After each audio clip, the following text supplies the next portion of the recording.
First News with Keeler in the morning on WIBX and WIBX950.com. On the line right now is Sheriff Rob Mashel. Sheriff, good morning.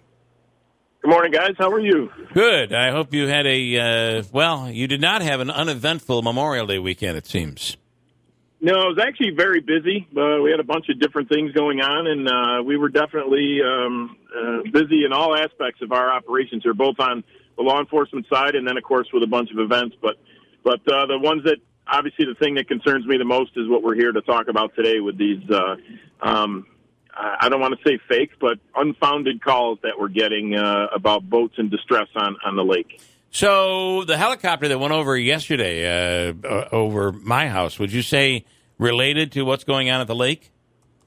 It could have been. I don't know their route of travel. The U.S. Coast Guard helicopter comes out of Buffalo. Okay. And, again, I'm not sure their exact route, but we had two incidents where the helicopter was working with us over the weekend, one on the 28th of May, and then, of course, one yesterday. The first call, which came in the evening on the 28th, was a call that was originally received through the Onondaga County 911 Center of a boat in distress on Oneida Lake. Now, Oneida Lake, you gotta picture this. There's multiple counties involved here. We have the busiest end, Oneida County, with Sylvan Beach. The other end is Onondaga County. In between, you've got Oswego County in there, and then you've also got a portion of Madison County. So when law enforcement is called to the lake, we try to ensure that one of us is in service on that lake somewhere. It is a big lake. It's 26 miles long, 3 miles wide. But that night we had 4 sheriff's offices out there. We had Sylvan Beach Fire, Cleveland Fire, U.S. Coast Guard, and like I said, the chopper came out of Buffalo. We're obviously those are one of those decisions you have to make at some point in time where you're spending multiple hours searching the water, both visibly, with searchlights in the dark. You've got sonar equipment. You've got some pretty high-tech radar equipment on our vessels, along with a chopper in the air.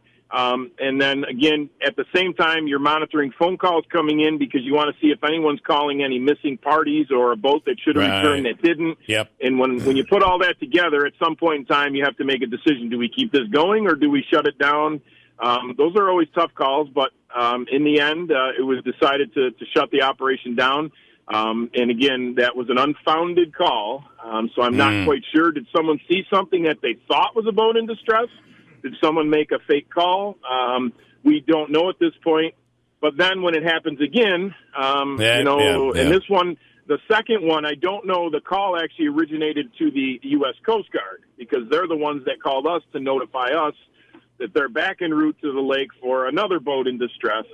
Again, we assisted. This search was a little bit safer, I guess you could say, because we're dealing with a decent daytime hours, not what we were dealing with on May 28th. We're in the dark, rain, wind.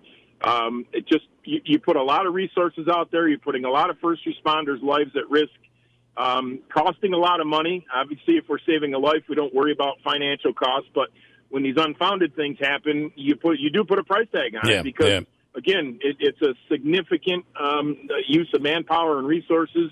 And again, like I said, did someone see something that they thought was a boat in distress? A good intent call? I honestly, at this point, we don't know. Yeah.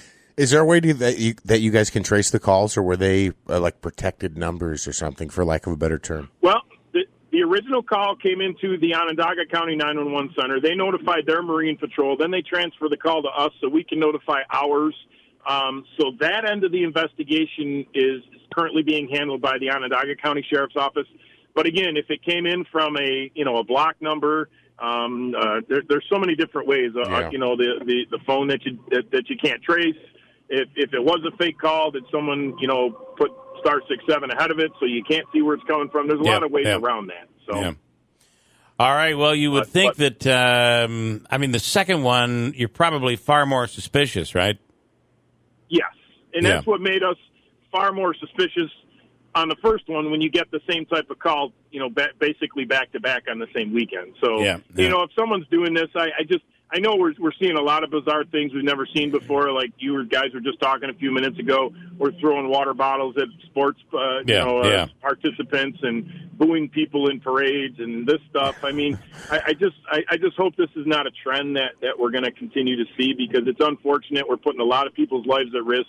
And, you know, and the other thing, when all our resources are tied up looking for something that isn't anything, what happens when the next call comes in? We can't leave this fake call to go help someone who truly needs our help. So people, I hope it's not an intentional thing, because if it is, it's pretty unfortunate. If that's the case. I feel like we've spent basically the year in isolation, and we forgot how to act now that we're out in public here.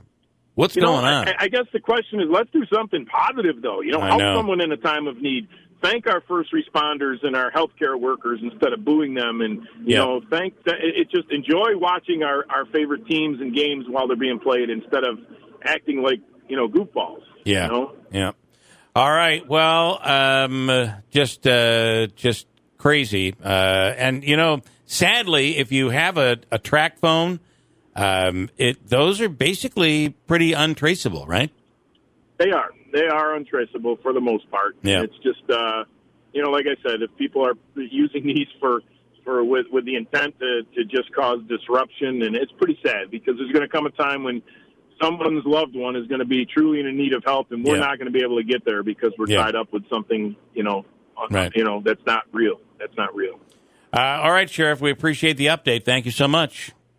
Thanks, guys. Have a good day. You do the You same, too, Sheriff. Yeah, what is going on? Craziness, right? Swimsuit? Check. Sunscreen? Check. Phone charger? Check. Don't forget to pack the 5-Hour Energy. It fits great in a pocket or carry-on, and the alert feeling will help you arrive ready for anything. Now get 20% off when you use code 5HETRAVEL at 5hourenergy.com. Expires April 30th. One-time use only. Not valid with other discounts. Remember, visit 5hourenergy.com and use code 5HETRAVEL to save 20%.